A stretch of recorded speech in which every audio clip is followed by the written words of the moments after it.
지금의 상황은 전후반 90분 다 지나가고 추가 시간 3분 주어졌는데 다 지나가고 10초 남았습니다. 네. 딱 10초 남았는데 10대 0이다. 그럼 못 이기잖아요. 거의 그런 상황이죠. 왜냐하면 박용진 후보는 30점을 감점을 받아야 되고 하위 10%니까요. 그런데 상대 후보인 조수진 후보는 여성에다가 또 정치 신인입니다. 25%또 가점을 받거든요. 네.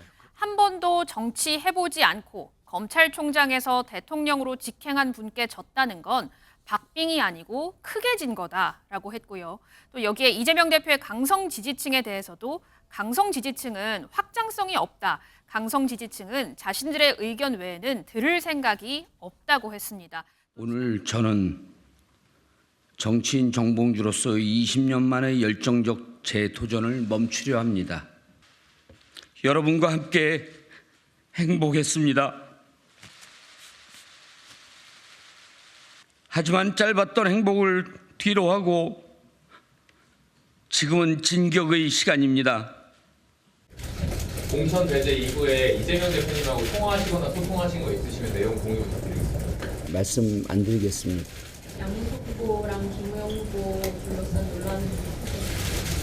과거 오래전 본인들이 좀 성찰이 부족했던 시절의 그 발언으로 앞으로 미래로 나가는 정치인의 발목을 잡는 것은 저 정봉주가 마지막이 됐으면 좋겠습니다.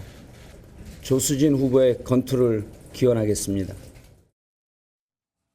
공천 취소 관련해서 이제 본인의 입장을 한번 마지막으로 밝힌 것 같고, 일단 조수진 전략 경선에 나서는 조수진 후보 건투를 기원한다 이렇게 얘기를 했는데, 장갈 기자, 일단은 조수진 후보의 건투를 빈다고 했는데 과거 이재명 대표 행보에 대해서 조수진 후보가 부정적 견해를 좀 드러냈던 사실이 좀 뒤늦게 하나 더 알려졌어요. 어떤 내용이죠? 그렇습니다. 한 두 가지 정도로 추릴 수 있을 것 같은데요. 한 언론 보도에 따르면 조수진 후보가 2022년 한 언론 인터뷰에서 이 대표의 대선 패배에 대해서 언급한 게 있습니다.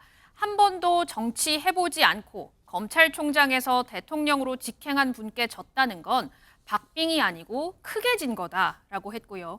또 여기에 이재명 대표의 강성 지지층에 대해서도 강성 지지층은 확장성이 없다. 강성 지지층은 자신들의 의견 외에는 들을 생각이 없다고 했습니다. 또 지난해 또 국회에서 이재명 대표의 체포 동의안이 가결됐을 당시에는 부결 요청은 명백한 잘못이다. 방탄 단식 아니라는데 힘을 잃었다고 했습니다. 그런데 어제 조 후보가 한 라디오에 나와서 한 발언도 주목받고 있는데요. 조 후보는 저는 친명도 아니고 비명도 아니고 개혁 인사다라고 했고요. 또 지금은 이재명 대표를 중심으로 뭉쳐서 총선에 승리해야 한다고 생각한다. 이렇게 언급을 했습니다. 네. 김보엽 대변인, 예. 일단은 정봉주 전 의원이 일단은 건투를 빈다고 좀 약간 미는 듯한 뉘앙스를 풍겼고, 일단은 조수진 후보 자체가 친명계 쪽에서 약간 밀고 있다 이런 식으로 봐야 될 것 같은데, 일단은 이런 상황이 좀 나오면서 이재명 대표 쪽일까요? 일단 민주당 강성 지지층 사이에선 여러 얘기가 좀 퀘스천 마크가 좀 달릴 것 같아요. 어떻게 보십니까? 아까 화면에서 보인 강성 지지층의 비판을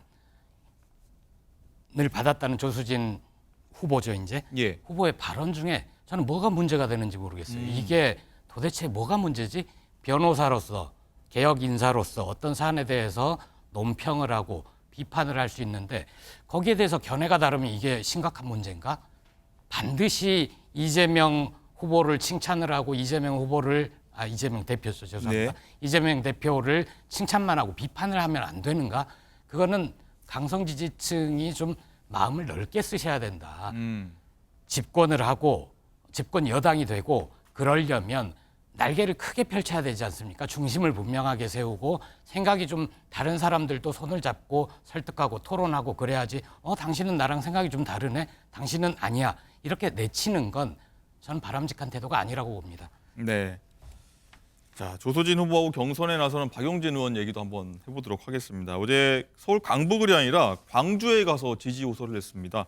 전국 당원 투표가 이제 상당수를 차지하기 때문인데, 박 의원은 일단 호남에서 강북을 후보 뽑아달라고 호소하는 게 좀 상황이 기가 막히다 이런 얘기를 했는데 한번 듣고 오시죠.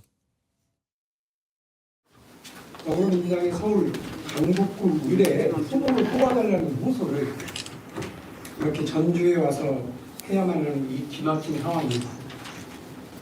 오늘 제가 마주한 우리 당 경선의 불공정한 현실과 당 지도부의 부당함을 적나라하게 보여주고 있습니다.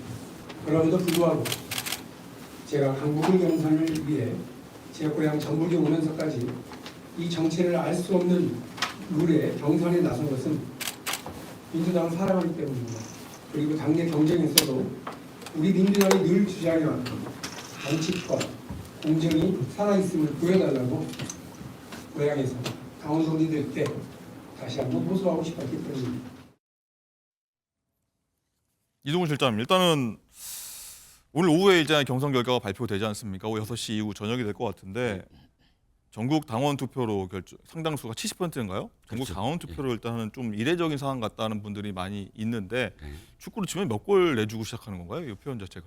골이 예를 들어서 뭐 90분 남아 있는데 10골이다. 그래도 가능성은 있죠. 네. 가능성은 있습니다. 그런데 지금의 상황은 전후반 90분 다 지나가고 추가 시간 뭐 3분 주어졌는데 다 지나가고 10초 남았습니다. 네. 딱 10초 남았는데 10대 0이다. 그럼 못 이기잖아요. 거의 그런 상황이죠. 왜냐하면 박용진 후보는 30전을 감점을 받아야 되고 하위 10%니까요. 네. 그런데 상대 후보인 조수진 후보는 여성에다가 또 정치 신인입니다. 25%를 또 가점을 받거든요. 네. 그러면 이 격차는 사실상 거의 불가능에 가깝다고 봐야 되겠죠. 55%포인트 격차니까요. 그런데도 불구하고 박용진 의원의 사실 전 용기라고 봅니다. 용기다. 끝까지 도전하고 끝까지 내가 최선을 다하겠다라는 모습을 역사에 기록하고 싶다라는 것이고요. 저는 저런 서사가 하나의 어떤 정치인을 또 다른 어떤 레벨로 평가받을 수 있는 계기라고 생각을 하거든요. 그래서 패배를 보이면 누구나 예상하는 그런 경기에 그래도 나는 출전한다라는 박용진